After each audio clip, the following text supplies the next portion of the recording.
Olá pessoal, bem-vindos a mais um vídeo de física. Continuamos falando sobre equilíbrio estático e nessa aula número 6 vamos responder mais um exemplo, dessa vez um exemplo sobre equilíbrio de uma escada. Vamos lá. Então o exemplo número 8, diz o seguinte: equilíbrio de uma escada. Na figura, uma escada de comprimento L igual a 12 metros, que está a escada, comprimento L igual a 12 metros, e massa M igual a 45 quilos, está encostada em um muro liso, sem atrito. Então aqui, nessa posição onde a escada está encostada, a gente não tem atrito. A extremidade superior da escada está a uma altura H, essa altura aqui, igual a 9,3 metros, acima do piso no qual a escada está apoiada. Existe atrito entre a escada e o piso. Então aqui a escada está apoiada no piso e existe um atrito entre a escada e esse piso. O centro de massa da escada está a uma distância L sobre 3 da extremidade inferior. Então aqui está o centro de massa, essa posição aqui, o centro de massa da escada, uma distância L dividido por 3 da extremidade inferior. Um bombeiro de massa M igual a 72 kg sobe na escada até que seu centro de massa esteja a uma distância L sobre 2 da extremidade inferior. Então aqui o bombeiro sobe e o centro de massa dele se encontra a uma distância L sobre 2 da extremidade inferior. Quais são, nesse instante, os módulos das forças exercidas pelo muro e pelo piso sobre a escada? Então vamos lá, nós temos que descobrir quais são os módulos das forças exercidas pelo muro. O muro faz uma força aqui na escada, nós queremos saber que força é essa. E o piso também faz uma força na escada, nós também queremos saber que força é essa. Então vamos lá. Como sempre, primeira coisa, desenhamos aqui o diagrama de forças que está atuando no sistema, né? Então nós temos aqui a nossa escada apoiada no piso e apoiada aqui na parede. Nós temos o bombeiro subindo a escada. Nós temos o centro de massa da escada. A força, o peso da escada, né? Ele atua no centro de massa, está aqui, Mg. Nós temos o peso do bombeiro atuando a uma distância L sobre 2. O centro de massa da escada está a uma distância L sobre 3. Enquanto o bombeiro, o centro de massa dele aqui, está a uma distância L sobre 2. Peso do bombeiro, M vezes G.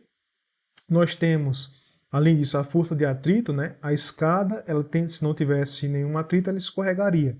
O que está segurando ela aqui é o atrito que está atuando na horizontal e no sentido para a esquerda, né? Bom, além disso, nós temos a força que é uma força normal, né?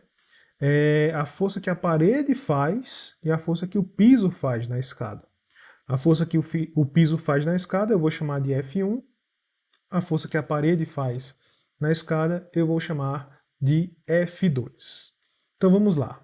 Nós temos os dados, né? Nós sabemos que o comprimento da escada é 12 metros. Nós sabemos que a massa da escada é 45 quilos. A altura aqui em que esse ponto da escada está apoiado é uma altura de 9,3 metros. A massa do bombeiro é 72 quilogramas. Vamos às condições de equilíbrio. Primeira condição, a soma das forças tem que ser nula, né? Como sempre, vamos decompor as forças aqui, força em X e força em Y. O somatório das forças em X deve ser zero. Quais são as forças que a gente tem atuando em X? Só temos duas forças atuando em X, né? Nós temos a força F2 e nós temos a força de atrito. Então o vetor F2 mais o vetor F tem que ser igual a zero. Eu vou considerar que a força F2 ela é positiva, porque ela está no sentido positivo aqui de X, voltando para a direita, né? Considerando que ela é positiva, então a força de atrito é negativa, nós ficamos com o somatório das forças em X vai nos dar F2 menos F igual a zero, né? Logo, a força F2 é igual à força de atrito. Então, a força que a escada faz aqui na parede, aliás, a força que a parede faz na escada, nada mais é do que a força de atrito. É igual, né, no caso, à força de atrito. Essa vai ser a nossa equação 1. Para obter a outra equação, vamos à soma das forças em y, né? Soma das forças em y deve ser nula. Então, em y, nós temos as seguintes forças. Nós temos F1, que eu vou considerar como sendo positiva, e nós temos as outras duas forças contrárias, o peso da escada e o peso do bombeiro. No caso, vai ficar, né, F1 menos mg menos mg, igual a zero. Posso passar esses dois termos aqui que contêm o g, né, para o outro lado e isolar o g na equação. Eu encontro, portanto, que a força F1, a força que o piso faz sobre a escada, a força normal, né, é igual a mzão mais mzinho vezes g. Então essa aqui vai ser a nossa segunda equação. Como nós sabemos aqui quais são as massas, então já dá para descobrir F1. F1 vai ser igual a quanto? Substituindo aqui as massas e calculando, nós vamos encontrar que F1 ele é aproximadamente 1146,6 newtons. Portanto, aqui a gente já descobriu uma das forças, né? Portanto, a gente já descobriu aqui uma das forças, que é a força F1. Então a gente já sabe qual é a força que o piso faz sobre a escada. Essa força é de 1146,6 newtons. Falta descobrir ainda a força que a parede faz na escada. E para isso vamos à segunda condição de equilíbrio. A condição que nos diz que o somatório dos torques tem que ser nulo. Então vamos lá. Lembre-se, a primeira coisa que a gente tem que fazer é escolher o eixo correto, né? Para a gente analisar o torque, o eixo de rotação correto. Nesse caso aqui, eu não sei quem é essa força de atrito. Eu posso eliminar o torque dela. Como é que eu elimino o torque dela? Colocando aqui a origem do meu sistema exatamente no ponto onde essa força atua. Então, esse ponto aqui vai ser a minha origem, né? Vai ser o meu eixo. Então, eu vou analisar o torque em relação a esse ponto, porque dessa forma eu já elimino o torque do atrito. Aí, em relação a esse eixo, nós vamos ter o torque gerado pelo peso da escada, que é mg vezes L sobre 3, né? L sobre 3 é a distância do centro de massa da escada até o eixo, seno de θ. Θ, nesse caso aqui, vai ser o ângulo formado entre a força peso e a direção da escada. Então, esse θ é, no caso, esse ângulo aqui. Ok?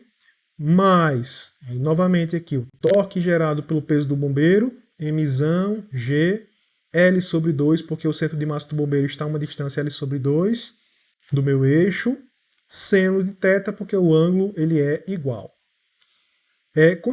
Considerei então que esses dois torques, né, são positivos. Esses dois torques eles fazem aqui a escada girar no sentido anti-horário.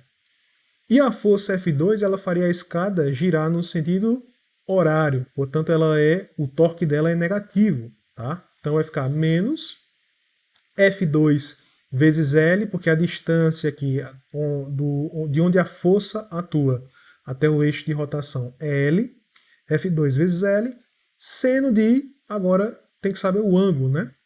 E esse ângulo aqui, ó, nada mais é do que 90 graus menos esse ângulo, que é o ângulo θ. Então isso aqui vai ser 90 graus menos θ.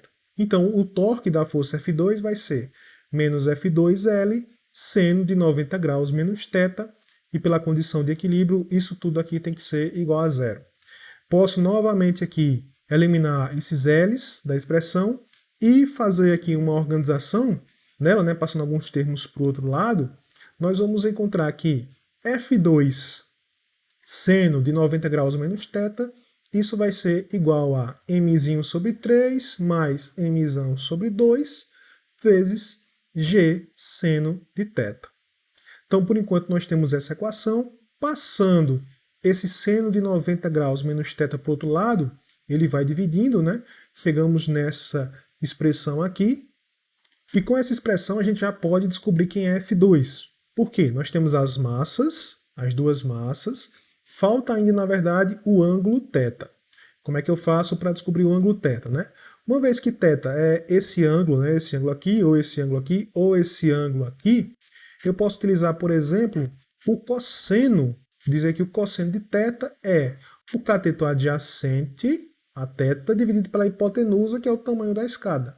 Então, o cosseno de θ é H sobre L. Substituindo os valores e calculando θ, a gente encontra que θ é igual a 39,2 graus. Substituindo isso aqui na expressão de F2, aí fica fácil, né? E é só calcular, só fazer conta. E a gente vai encontrar aqui, portanto, que a força F2 ela é igual a 407,63 newtons. Portanto, nós descobrimos qual é a força que o piso faz na escada, a força F1, e agora descobrimos qual é a força que a parede faz na escada, a força F2. Então essa foi a resolução desse exemplo aqui. Bom, então na próxima aula, no próximo vídeo, a gente vai falar sobre como a gente pode utilizar as condições de equilíbrio para analisar o equilíbrio de uma vassoura. Por enquanto é só, pessoal. Até a próxima.